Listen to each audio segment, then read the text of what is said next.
All right, everyone, we're live. Thanks for joining us today. We got Bob Langlois from Bondi Water. Bob's been in the entrepreneurial space and the multifamily development side for quite some time, all in the water prevention, water tracking, water management side of things. Obviously, a big expense for everybody in multifamily.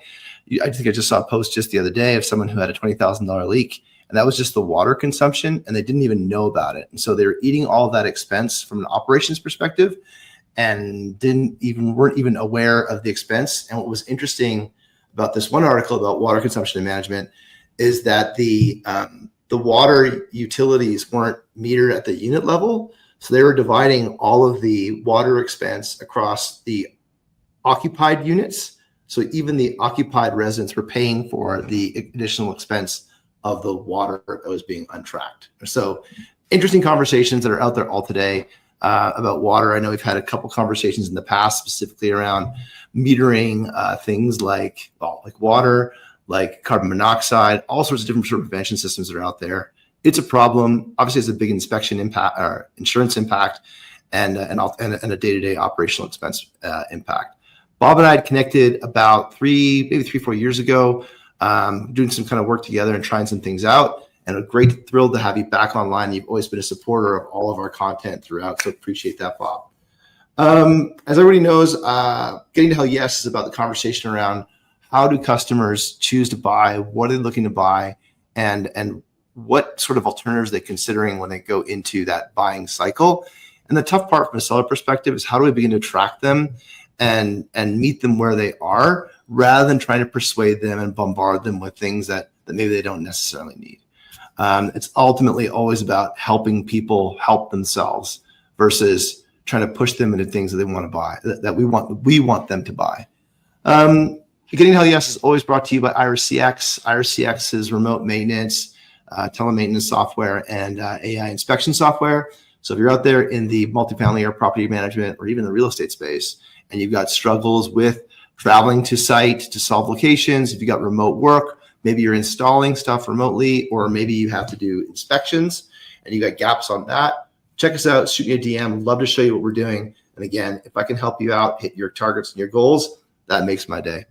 As we always do, and if anyone's on the show interacting, please engage with the show. We will love to check out your comments. If we don't get to them on the show, we'll pick them up later afterwards, and Bob and I will both get notifications. So with that, we always kind of transition to a little bit about our guest. Bob, if you could share a little bit about your background and really what got you into the role that you've got right now at Bondi, and what's the problem that you guys solve? Excellent. Thanks very much. So big picture, I've been in the real estate space for about 35 years. First 25 of that was in the professional services arena, basically doing property tax appeal work. I got my start in Western Canada. I was out west for 10 years and came back to Toronto close to 25 years ago. And the role there was building professional practices at the time inside a big public accounting firm.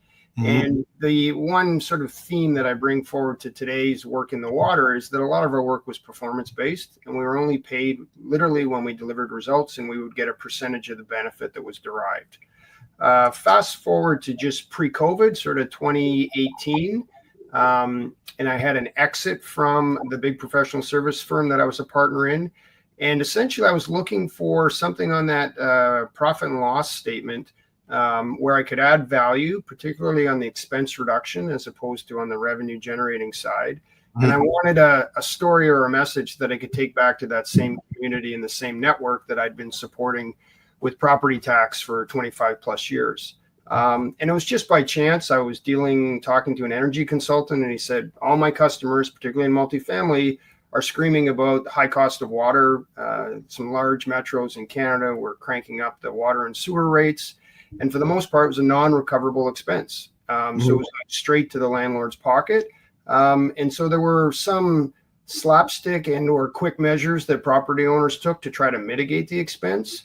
But fast forward to sort of 2019, 2020, there was still a problem in the space, in large part from lack of education about what could be done. So there were a handful of tried and traditional ways that these owners of B and C buildings could try and hammer down their water bills. And we tried to bring something new to that with some technology that we'd come across, as well as using the technology for education purposes.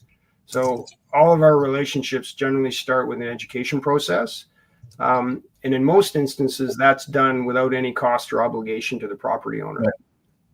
And so what that looks like, we'll get some water bills. We'll understand the suite makeup of the particular building. Generally, we're dealing with a property manager or facility manager, and they know intuitively which of their buildings use more water than others. Mm-hmm. And so we put on a very simple plug and play IoT solution. We've relied heavily on a partnership with a company called Alert Labs. And essentially it allows us to go into a building very cost effectively and do a diagnostic on how much water they're using, more importantly, when they're using that water. And from that, we can sort of come up with ideas on what we think we can do to mitigate, and have become increasingly accurate and predictive on how much we can reduce the water bill. So the premise of the business is really about education. And in a lot of times, we're asking people to think a little differently about the water bill. Historically, people get a bill every 30, 60, 90 days, and retroactively they look back and say, well, that's up 12% over the previous quarter or the previous month. I wonder what happened. And with the tools that we use, we sort of put them in real time to understand what happened in the building in the last 24 hours or what happened in the building in the last 24 minutes. So there's certainly some education and a little bit of a mindset shift that historical maintenance practices and historical ways of looking at this information need to change. Mm-hmm. And we do that kind of one door at a time. We've probably monitored and reviewed over the past 4 years, probably 30,000, 35,000 doors worth of water data. The current inventory is in the low 20s, so 22 or 23,000 doors. And so we increasingly become smarter and have positioned ourselves by default as a little bit of an expert to quickly look at a building, look at its suite mix and makeup, and be in a position to give that customer a report card really quickly as to whether you've got a failing grade, passing grade, and if there's opportunity to reduce their water bill. And the mindset they're changing from, is it that you just set it and forget it, or what is it? It's really no. The mindset blatantly is ignorance. They don't know what they don't know, mm-hmm. And their management of that water bill is essentially one budgetary cycle to the next. Mm-hmm. So you've got to, the property manager's not paying the water bill every month. That's somebody in accounting. And somebody in accounting is not responsible for understanding if the building's using more water than the previous month. Naturally. Right? And so you've got a disconnect between operations and accounting. And in fairness, most property managers have a lot of balls that they're juggling and a lot of priorities. And understanding where their water bill is today versus where it was 30 days ago doesn't get to the top of the pile quickly enough. And it only really gets visited at budget time. So mm-hmm. where are we at relative to budget, and are we up or down? And in fairness, you can't control what the rate is in terms of what the utility is charging for sewer and water. The only thing you can really attempt to handle is how much water goes through that meter. And so what we've tried to do is come up with a solution for the customer that takes the conversation out of capital planning and makes it easier for them to evaluate and buy from a pure operating expense perspective. And the one way that we do that is that we offer our conservation work and our monitoring work on a shared savings basis. So this is where I take my old bag of tricks from property tax and bring it forward to water conservation. And we'll come up with a baseline for what the building's used, and then we'll put in our monitoring equipment to confirm that baseline. And anything that we deliver below that baseline, we split the difference with the customer for the term of the contract. And nice. So they have a motivated partner with skin in the game. And most of the biggest challenge, candidly, in these buildings is access. So, most jurisdictions have rules on what notice is required and how frequently you can interrupt the resident and get into their unit. Property managers and landlords and owners would love to be inside those doors more often than not. You always learn something when you go into somebody else's apartment, and it's just managing the balance of inconvenience and access. So when we do a building, we have a target in mind, and we generally go through all 250 doors. We're giving that unit a building tune-up. We've partnered with a company out of Florida that has a unique device that regulates how water goes to the toilet. So our biggest opportunity for helping customers in the multifamily where they're not submetering for water is to stop the toilets from leaking and running. Mm-hmm. And that is our silver bullet, that device that goes on the toilet. It's actually got a really neat feature in that it's called the guard dog valve, and it has what's called a hydro generator. So as the water goes through the valve to the toilet, it turns the hydro generator, which creates a current to recharge a small lithium battery that operates the sensor and operates the solenoid valve. So we've got an estimated 8 to 10 year life on that hydro generator, and that precludes us from having to go back in. It's essentially a maintenance-free solution. Yeah. And the numbers are staggering in terms of what we're able to realize in terms of savings and the benefit that falls to the property owners. Very cool. So then is what you're selling the combination of the services and the product? So it depends on the customer and their appetite. Some of the customers will use the product with our service on a shared savings basis. And in other environments, the customer just wants to go on time and materials. They'll buy the product, contract with us to do the installation. And where we generally stick around is on the monitoring. So most of the buildings, before we start the work and after the work, we stick around with our equipment in place, and we have a subscription agreement. So we're always gathering data on the customer's water footprint. And essentially the customers have given us access. So we have R&D material on every building we're evaluating, and we continue to have that as the number of buildings that we monitor grow. And so we can go back and say, look, we're looking at 12 buildings. These 8 are fine. These 2 are marginal, and these 2 are starting to slip in terms of their water performance. The leak rate's coming up, and we need to factor it into either your capital planning if you're a time and materials customer, or these 2 are ripe for conservation on shared savings. And so then how does it align? Like, do you compete with leak sensors? Or, I mean, it sounds like you might solve the same problem. So that's a good question. Generally a leak sensor, so whether it's a flood puck or a flood rope, they're targeting what we call water escape events. So water is outside of where it's supposed to be. It could potentially cause damage, and somebody wants to know about it.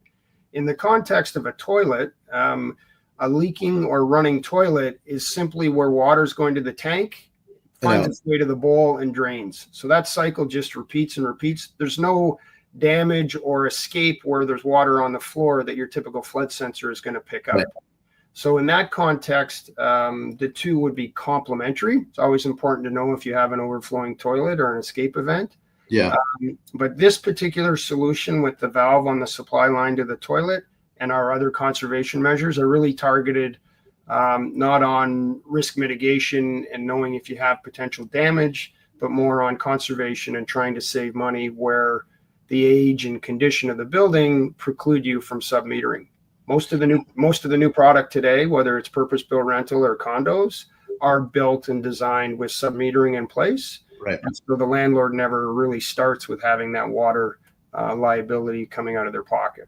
So you're looking at 1990s, 1980s, 2000s product, typically a target? Yeah, so the real sweet spot, and particularly in this part of the country where we are in Ontario, there's lots of product that's 1960 to 1980. We didn't build much, as we're learning, in purpose-built rental in the 80s, the 90s, and the 2000s. The shiny object was the condos. And not nearly as much product came on stream in the 90s and 2000s. A lot of that old condo product needs help from a conservation perspective. It needs help from a leak detection, risk mitigation perspective. And again, most of the new product in the last 10 years has been deployed with more efficient water fixtures. The condos tend not to be as dense from an occupancy perspective. So you might have 2 people in a 2-bedroom versus in a purpose-built rental. In some markets, you have 6 people in that 2-bedroom. So they're using a lot more water. Shifting gears to the risk mitigation side, most of the appetite to date has been in new construction. So again, Yeah. So Even though they've got the, because why is that? Because you just mentioned they don't care about it because they're all metered out. They're all sub-metered. Yeah. So, but what they're concerned about and what tends to happen with the newer built product is there's a lot more water fixtures. So they've got dishwashers in suite, they got washer and dryers in suite, and some of that old plumbing performs better than some of the new plumbing. And the other element of it is it's way easier to design and implement leak detection and risk management in a new build. Yeah. Right. The anytime you take an old building and put new stuff onto an old building, you're kind of asking for trouble. Yeah. And particularly when it involves water. And so to date, it's been cost prohibitive to really make a business case to put in good leak detection in older purpose-built product. And at the same time, you're also candidly dealing with resident behavior, the intrusiveness of introducing something. Well, and false alarms. False positives are a challenge in the space. Like when leak detection first deployed, like there's such a big, huge influx of false alarms, and it goes without saying, it's all happening after hours. Right. So the after hours expense goes to the roof to go chase down a faulty leak sensor. Right. And so, and then, where they originally were installed, let's say it's underneath the toilet basin, there's a bit of it's a humid day, condensation drips from the toilet basin on the leak sensor triggers an alarm. All of a sudden someone's rolling a truck and that costs money for something that didn't have to happen. Right. And so or at the other end of the extreme, when these systems cry wolf too often, then they ignore it. Right. They get fatigue, they get alert fatigue, and then you're into different issues because stuff that is pertinent doesn't get acted upon. Precisely. Interesting. So when you're so you've got kind of like this barbell shape, right? You've got your 1960s, 70s, 80s product, and then you've got your new construction, and then everyone in the middle, they just got to figure it out, right? So when you're looking at your market, do you look at specifically those vintages? Yeah. So definitely on the conservation side, it's for sure 60s to 80s product. And, selfishly, we don't have a great track record of selling into condominium corporations or HOAs. Yeah. Right. Every service provider is selling anything from apples to oranges has that same story. So probably 90% of our target market and our audience are property managers that are managing for their own buildings that they own or third-party fee managers. That would be the primary market for conservation. On the leak detection side and risk mitigation, that's where we get into some more commercial properties. And so they are interested in swapping out or upgrading their sub-metering capabilities and, quote, getting smart about those sub-metering capabilities. We've seen a real trend to not just install a meter that measures volume, but install a meter that has a built-in shutoff. Yep. And have that meter also be able to read flow analytics. So it's using the flow of the water to predict or acknowledge if you have continuous flow that's indicative of a leak or you have a high usage alert. And so we're seeing older commercial retail product where they were never sub-metered or they're looking to upgrade their sub-metering equipment. And they really like the benefit of that additional analytics. The shutoff capability checks all sorts of boxes from an insurance mitigation perspective. And so we've partnered with a California company called Sia Life that we've built a great relationship with. And we're deploying their product predominantly on commercial. And we are working on some residential applications with that solution as well. So given the alerts and the monitoring and all those pieces, does managed Wi-Fi need to be in place for it to be successful? So good question. We have touched 350 buildings and they mix from multifamily to commercial to light industrial. And we have never done an application that has anything to do with Wi-Fi. Oh, interesting. So on the water side, we're primarily using a couple of different hardware relationships that are all LoRa based. So we're not tapping into that existing network. It's a great solution and works well, single family homes where the homeowner is participating in the monitoring and the notifications and the alerts, and it's a one-to-one relationship. Most of what we do is one to many, where we've got a building with 200 doors and 200 devices, and we need to have that information all centralized. And that's too difficult and too challenging when you try and piggyback on the landlords or the property management company's managed Wi-Fi. Gotcha. So then, given that the benefit is towards the owner, like incidentally, we've also had troubles in basically it's been false starts in condo and HOA. Just the ownership and decision making structure is far too complicated. Yep. For starters, the inside the unit is a privately owned residence. Mm-hmm. So it's very difficult to get any sort of like traction on solutions that affect the inside the unit. Correct. So I don't really know much about that market other than we didn't get anywhere. So we didn't really learn much doing there. Got some good friends that run HOAs that run that sort of stuff. And it just never really landed for us. And what we did learn is that they care mostly about the exterior of the building, which isn't really, or the exterior of the unit, which isn't where we solve the most of our tickets. So empathetic to your discovery. And I know some, service providers and other individuals that participate well in that space, and kudos to them. Yeah. But at 57, I still haven't developed enough patience to navigate and, provide. Those people need support and they need solutions, but we're not the right fit for that at the moment. So then, given that, do you find that the ownership impact, do you sell better into REITs than you do kind of like fee managers? The closer we can get to the owner and the closer we can get to the check writer, then absolutely. Where we do really well is private portfolios that are either self-managed with in-house property management, right, or private portfolios that are third-party managed where we can still get to the owner. Mm-hmm. So, the closer you are to the individual writing the check, the more the relationship is on trust and performance. And so that's been key for us. We struggle a little bit where I would run into problems with the REITs and larger institutional owners is where you have to navigate the hierarchy between the ESG sustainability team that loves the technology, loves the solution, loves the deliverables, and the operations or property management people that control the budget, right? Yeah. And the ESG, we probably our best customer is one where the VP of sustainability takes a lot of risks and pioneers on new technology. Mm-hmm. Delivered time and time again on taking those pilots and risks and tests, and she's got a loud voice within her own organization, right? And you don't necessarily know that on the first time that you have the conversation with the ESG person in a particular organization. Mm-hmm.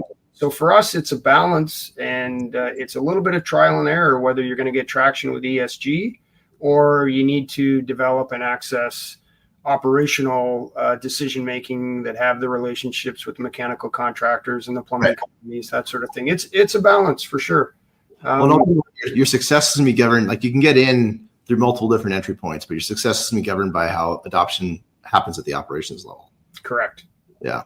And anytime when we go to a building, if you speak to the operations or in-house person and they tell you that they've been there more than 5 years, that's golden. Because they know more about that building than anybody. I know. And if you can figure out how to systematically, with some process, tap into them. And also the other thing that's happened as part of that with our installation work, where we're outside of our own backyard, is we're getting those facility and operations people to take a hand in the installation of the monitoring equipment. Really? And as soon as they take a hand in doing the installation and monitoring, they're curious. They're engaged, and all of a sudden they become a fan. And for the most part, those operations people tend to be somewhat mechanically inclined. Mm-hmm. They like to follow instructions, right? They're not fast and loose. Mm-hmm. They can be great individuals to work with. And some of what we do is easy to decipher, and some of it takes a little bit of intuition, and being able to tap into those operation folks is key. Mm-hmm. The interesting thing, and who brought that up a few shows back, is if you can't win the site, you're going to lose the deal, right? Yep. And so we're finding one of the things that we're kind of navigating, I think, is like, where does the budget reside? Because like often the site doesn't have that kind of budget. Like if it's a multi-site kind of like ownership or fee management relationship versus the individual property manager wouldn't have the budget for that, but the owner may not. And so my curiosity around targeting owners with let's say a fee manager management relationship or contract, when you contact the owner, how does that transition to the fee manager? So you get the owner is bought in. Yes, I want this. I'm in.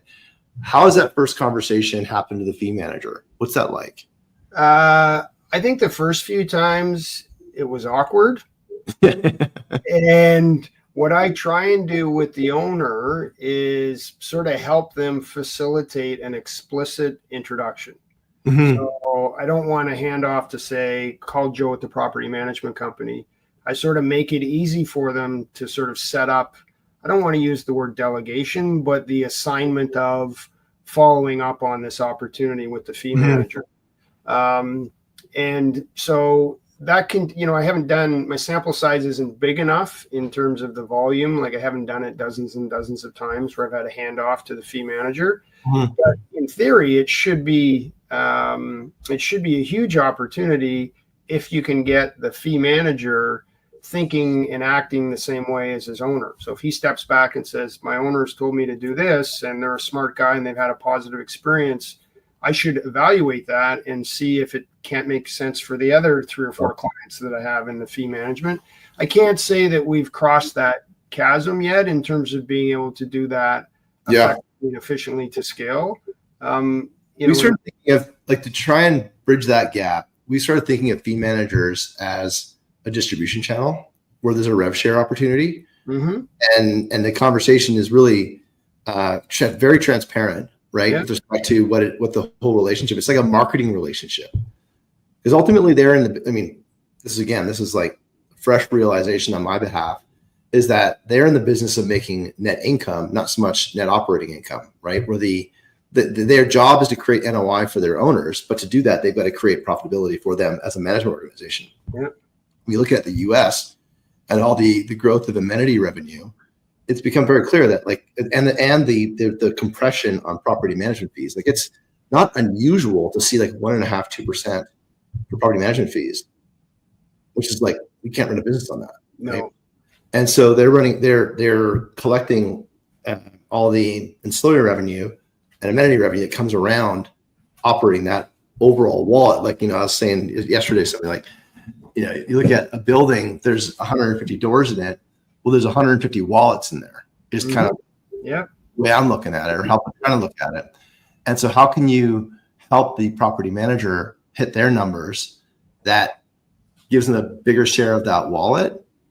And then that's in B2C kind of like transactions, but we're B2B. And then for us, it's like, okay, well, if you're going to help us go into other owners that you fee manage for, then it's only fair that you should have some sort of a relationship and a monetary upside, because that's good business, And so for a while there, it felt as though it was a bit shady. But then when you call it out, I had a really good dinner in the spring with Everett, the CEO at I forget his last name, at Menify. And we just talked through the whole, like, literally we're at a restaurant at a hotel. Oh, this is it was in end of February at Happy Summit. We had this big, huge placemat out, like a butcher paper, and we're just following the money, right, of all the things that happen and drawing it out. And his company enables amenity revenue, but like thinking about things from a fee manager perspective in terms of they're like in the RACI chart, they're consulted in the decision. They're not the decision maker, but they can block it, right? And so how can I enable them? So this is what we're structuring this in real time right now. Is how can we enable a way that if they hit certain volume thresholds for consumption, then there's a profit share, there's rev share that goes back to the fee manager. And that's okay. Like happens all over the place. And for us, it was an awareness, because like I'm asking the fee manager to do something that is new, different than standard operations, may even have some risk. And there's it's time consuming on a full, right? Right. And there's no skin in the game for them. why would they? Like, if I put myself as a fee manager hat on, I'm actually allergic to that kind of stuff because my job is hard enough as it stands. Yeah. The margins have been compressed to such a degree that I'm trying to make revenue from other places. And so that's what kind of we're thinking about it. And that if we can present offers to owners that has the same like rebate model in place, if you hit certain volumes, and then for a fee manager, they have the same offer. This way they can pass through the retail price and be a reseller versus being a pass through. Right. So that's kind of what we're thinking about it. I mean, as yet point, we need some more, the sample size needs to grow, but looking how other providers are selling through fee managers, there is a distribution channel relationship with a rev share partnership that seems to be quite popular. And so I don't think about that. I mean, so I think I've stopped short on that because the one thing that I thought we were doing to that community, because we have a 60-day assessment pilot program. Every new customer that comes to the organization, if I look back, they all started with a trial in a building for 60 days. Right? So I was thinking limitedly that was sufficient because I was providing a differentiation opportunity for them as a fee manager. I was doing it with something they didn't have to write a check for. We provide some onboarding to try and boost up the engagement so that they or their building operators are engaged. And then ideally have about a 95% stickiness on that in terms of after we do the pilot, they sign up for the subscription, but we're missing that last step in terms of what's in it for me and how can that fee manager participate going forward. So I'll have to put my thinking cap on. That's an excellent idea.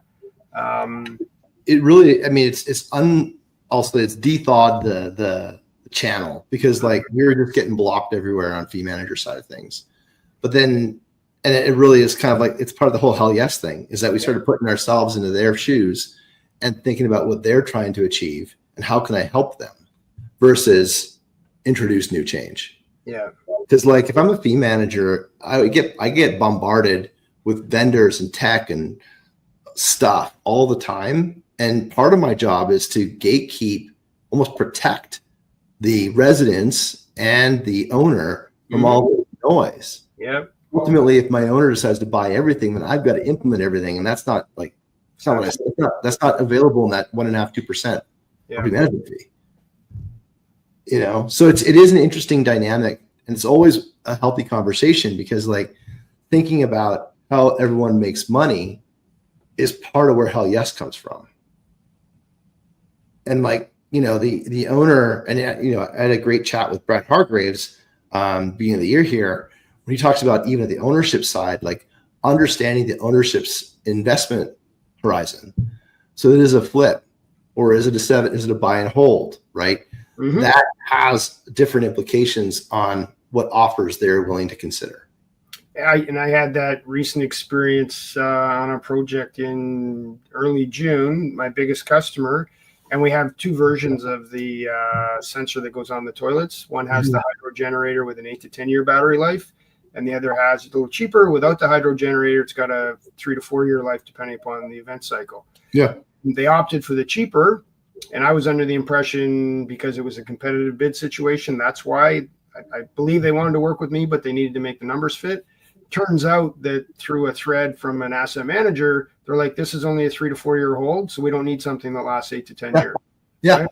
Don't overcook it. Simple. Exactly. Yeah. Yeah. It is like when you get into those scenarios and you think about, well, the other people's interests. It's what creates that opportunity to have a hell yes conversation.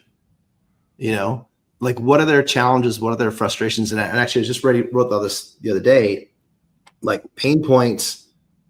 We can endure pain. Suffering is like seeking attention about my pain, but frustration is when you tend to act. Right. And I was just kind of thinking back on the Jolt effect and other books where it talks about what creates action versus what creates, you know, dead deals in a pipeline.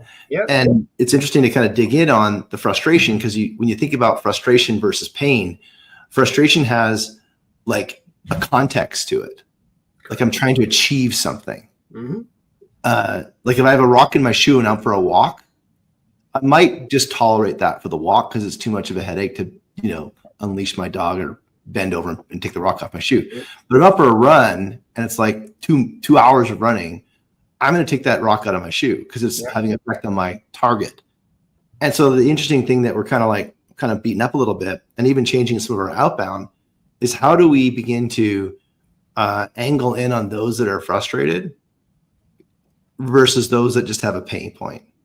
Yeah. And a lot of times I've found like a lot of the conversation was being initiated where they aren't even in the camp of knowing they have pain because they don't know what they don't know. And we're trying to educate them on the pain point. So we're even taking a step further away from, someone being so frustrated that they'll push it through. And so that's speaks to what I need to do or what we need to do in terms of thinking through our education platform and how we can shorten that cycle or make it louder so that we are getting to hell yes from the education. Yeah. And we think we're doing a good job in terms of, managing an expectation and telling them within the pilot, here's what to expect. And at the end of the pilot, here's what we're going to tell you. Is it going to be red, amber, or green in terms of your building health? But it's still not centric enough on that frustration point. So it'd be a huge takeaway from our time together for me is thinking just about that dynamic between pain and frustration. So thanks for sharing. That's been good. It just kind of hit me the other day. I was literally like, I was in Austin last week and I was kind of just walking sites and meeting people and had a couple calls and there's a couple live shows. And one of them was really about this cost of inaction, which I've always been a huge fan of because I'm a numbers person. Mm-hmm. And then I was like, but that isn't really interesting. So it's like, how can the cost of inaction, I've got a leak. Well, the cost of not solving that can be X, Y, Z, but that doesn't necessarily, that's just like, that's like the check engine light. Yep. Like it's just there. Well, so there's an example. So I was meeting with some facility guys yesterday and it was pouring rain here in Toronto. And it was 11 o'clock in the morning. They dealt with some flooding issues already. And the very first thing both these guys say is we're dealing with an issue. It's like a historical building. It's got a 7,000 square foot penthouse on the top floor. And the tenant in there pays $12,000 a month to rent that, plus a heat hydro, all that other good stuff. Yeah. Happens to be friends with the company's CEO, right? And the roof is leaking, right? And this $12,000 a month tenant is quite agitated. Mm-hmm. And neither one of these individuals sitting across the table with me were interested in what I had to say or the questions and answers we're supposed to go through because they were at a frustration point and they're like, do we call the CEO so he hears it from us before he hears it from his friend that's renting the condo? And that's a perfect example where they were already at the frustration point and taking action as opposed to, we know that, we've had some roof issues there and it's kind of on the agenda. A good example of that for sure. When you're taking a look at the folks in your market, like what do people like? What are they searching for? Like if they were to type into Google, what would they type into Google? So they're probably gonna. And it's funny. I rely heavily on a partner that I got into this business with years ago out of New York to help me with with my SEO and inbound stuff. But primarily, it's the conversation always starts with water savings. Mm-hmm. And or water conservation and or leaky runny toilets is kind of where it comes to. Mm-hmm. And from there, like 8 out of 10 conversations start about conservation and high water usage. And then I find that it can branch into sub-metering conversations. It can branch into leak detection and risk mitigation, but and maybe it's cognitive bias, but most of our conversations and most of the people that we start that conversation with, it's all about saving money is the first pain point that they have, albeit frustration. It's changing a little bit because of our partnership with Bondi Energy, because Bondi Energy is heavily focused in the inside and outside sales teams there are dealing with developers, architects, mm-hmm. at the blueprint development stage. And so that's a different conversation than dealing with a retrofit. And I'm learning that camp as well in terms of how to get spec'd in with some of our solutions into a drawing and a blueprint so that 2 years from now we can be in the building when it's being built. But for the retrofit, owner managed, third party managed, it's really about water conservation.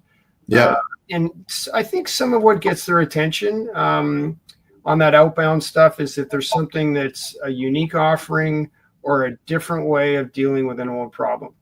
And there isn't a property manager or owner that doesn't realize that toilets lose water over time.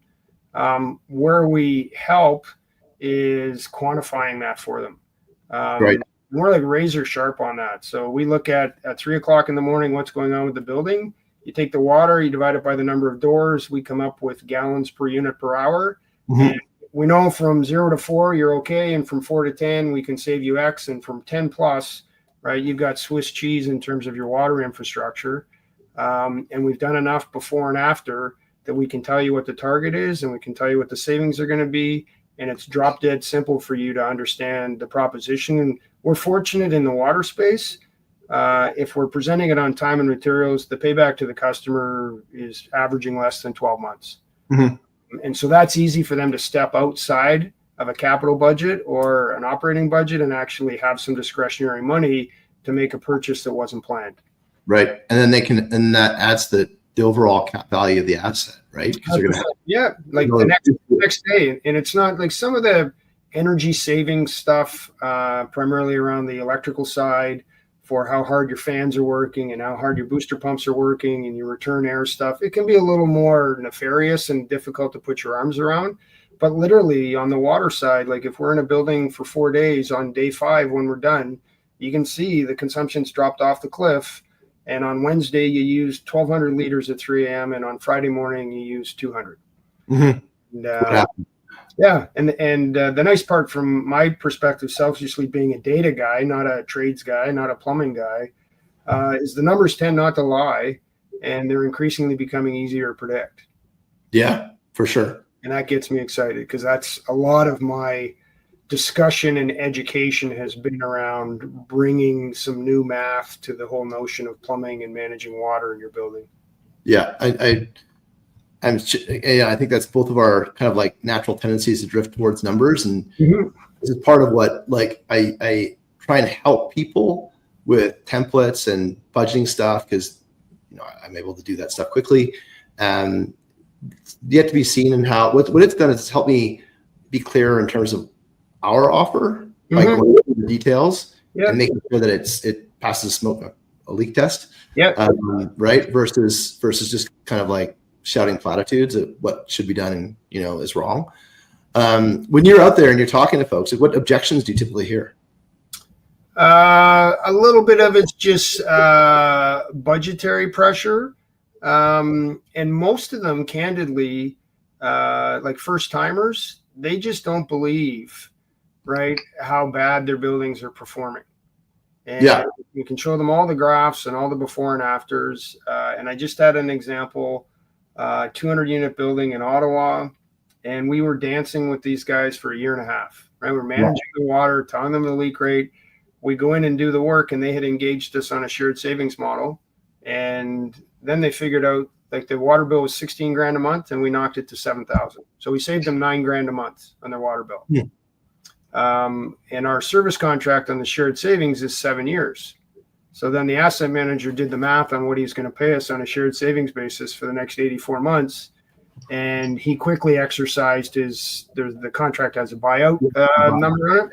And that he pulled the trigger on that 8 days into the completion of the project. Was that a REIT or was that owner operated? Privately owned and managed. They have a third party fee manager. Which I have not successfully sold the Kool-Aid to yet, right? But the owners come back and say, okay, Bob, here's my 6 other buildings. Let's get your monitoring equipment in those buildings and tell me where you can help me. And so in that particular case, that customer will not be a shared savings customer going forward. He'll be a time and materials, which helps us from a cash flow. We still build the value proposition.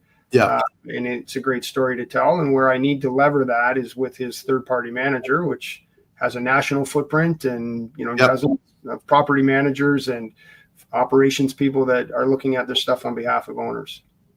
Interesting. So maybe they just need a little sweetener. Yeah.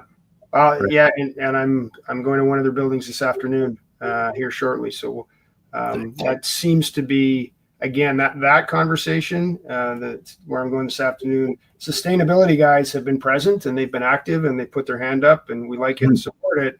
But the PO is down a dark hole and doesn't want to come out for air in terms of hitting green light on that project. And it's held up at the operational level where I'm lacking relationships and I'm lacking trust and rapport at this point. That's definitely my bottleneck in that story. It is a consistent thing. Like I find that, you're doing a lot of site visits, but like just the ability to record all the calls and put them through a filter to be able to see how am I doing that and standardizing that whole experience has been something that I've started doing with rigor. I'd say for about 2 months now. Okay. And really like building out a checklist. Like this is part of I'm nuts about checklists. But like checklist manifesto. So creating a checklist of all the calls I want to cover off or elements I want to cover off in order to drive towards a hell yes buyer, right? Really seeking to discover, and then taking call transcripts and putting through that so that I can learn from my calls. Like, did I achieve the objective? And are you using an AI tool to mine all that? Good. Yeah, I built a GPT product for that, and I just basically standardized the whole thing. But part of the big reason is to make sure that I'm tracking towards their objectives because I love to hear what I want to hear. Yeah, we all do. Right. So looking back, especially given your dynamic career in the public accounting space, and now as a leader and co-founder and partner with the other technology companies, like, what's the advice you'd give people or give yourself even on how to find the yes?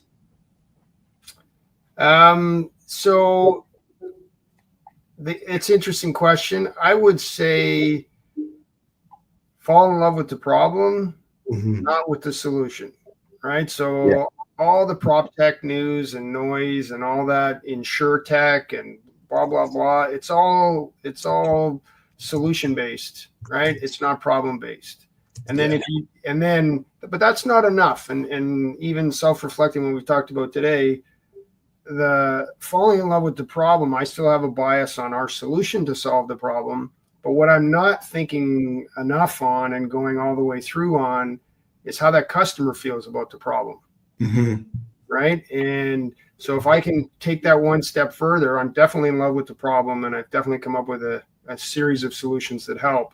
But what I need to understand is how others interpret, deal, and process with that problem. And again, that goes from discomfort to pain to frustration. So something that I've recently discovered is these two questions. Is the one, and they're paired, right? What's the best result that could happen by implementing Bondi, right? And then what's the worst case that could happen by status quo?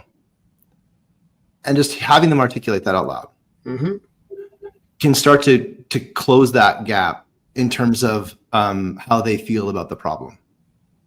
Because sometimes they say nothing. They say like, well, what's the worst thing that can happen if you do this? And they go, well, not much. And then you go, oh, we don't have a deal here. Exactly. How does it affect, and then you can double click, gives you permission to double click on, if the best case scenario question can help achieve vision lock in terms of what the future might behold, then you can ask the question around, well, what about next year? What about 2 years, 3 years from now? How's that going to affect your life, your vision, your business? And then the worst case scenario, you can ask questions like, well, how's that going to affect the business? How's that going to affect you? And you can make it personal. So it's funny because I think today or tomorrow is, for lack of a better word, a birthday or an anniversary. So new customer, we did the project. We looked at the water in June, July, August of 24. We did the work in September and hit the ball out of the park, reduced his water bill by 60%. Done one more project. He's got 8 buildings we haven't gotten to yet.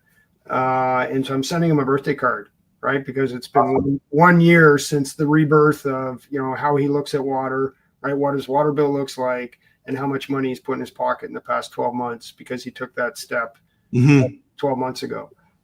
So, a little bit of my idea process there is, think of it in context of celebration. Mm-hmm. I don't think we do enough of, right? Included in terms of the success and the milestones, but sharing that celebration with the customer. Yeah. Right. Love that. They get a box of cookies to the office because it's the 1-year anniversary of a lower water bill at building A, B, and C, right? And that's fun. And it's fun to do that stuff. Yeah. You can't take ourselves too serious, right? I've got a business degree and I've worked in professional accounting firms and I fix toilets. Yeah. Right? Yeah. And I love it. I haven't met a toilet I don't love. I go into public washrooms. First thing I do is I take the lid off the tank, right? I go into a hotel. I take the lid off the tank. I'm checking that toilet. Oh, that's hilarious. Yeah. That's awesome. Who should we talk to next? So anyone that's interested and curious, they can talk to me. So Bob Langlois, it's blanglois@bondicore.com. Yeah. As you can appreciate, I spend a lot of time on LinkedIn. That's the best place to find me and the best place to find us. And if you follow, we're always telling good stories and sharing neat pictures on what we're doing on the water side. So LinkedIn or email direct would be awesome. Awesome. Who should we have on the show next? Who should we have on the show next? So I need to think outside of the water side. And you know what? Maybe one of two people. I don't know if you've ever come across Jeff Hawk, Hoch. No. He's with eProperty Care. Yeah. Yeah. I'll be good, Jeff. And the other guy that you need to have who is just a fantastic human being, and I don't know, is Yona Weiss. You know? So Yona has built, taught, encouraged, evangelized more LinkedIn users than anyone else on the planet. He calls himself the cost seg king. So he sells cost segregation services. Okay. He runs LinkedIn challenges to teach newbies about LinkedIn. Really, really heavy presence. He's got his own podcast stuff. And he's just a fantastic human being that anybody that listens to him is going to benefit from. And his primary target is property owners and their CPAs that are trying to manage accelerating depreciation to maximize the tax benefits of owning and managing real property. It's YONAHWEISS. Okay. I'll facilitate an introduction. He's just a wonderful, wonderful person. Perfect. Good. Yeah, I have to get back to Jeff. We haven't chatted in a while. We chatted back in the spring. Cool, man. Well, thank you very much for the chat today. Like everyone. Yeah. And we're on Apple, Spotify. If you listen to us there, please hit the follow and the subscribe. That makes it easier for people to find us. If you're following on LinkedIn, catch us later, add comments. We'll both get pinged on that so we can jump on the response and help amplify. And again, this is always brought to you by RCX. We're AI remote inspection software and AI maintenance software. If you got some gaps in that space, you're feeling frustrated with the people and the quality, or just a lack of people that are available to you, give us a ring. Happy to help you out and hear what you're trying to solve. Thanks everyone for listening today. Thanks, Bob. Appreciate it. Take care. Take care.